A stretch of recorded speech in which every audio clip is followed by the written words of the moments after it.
Terichtus lugupeetud daamad ja härrad, ma olen Anton, ma olen Tallinnast ja ma olen 24 aastat astme. Танцами я занимаюсь уже 10 лет. Считаю, что это основное занятие в моей жизни. Без этого жить не могу.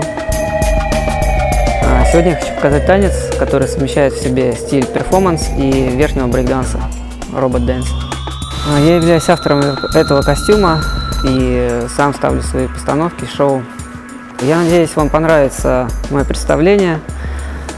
Через этот танец я хотел выразить то, что происходит у меня внутри, как любой художник, и надеюсь, вам это понравится.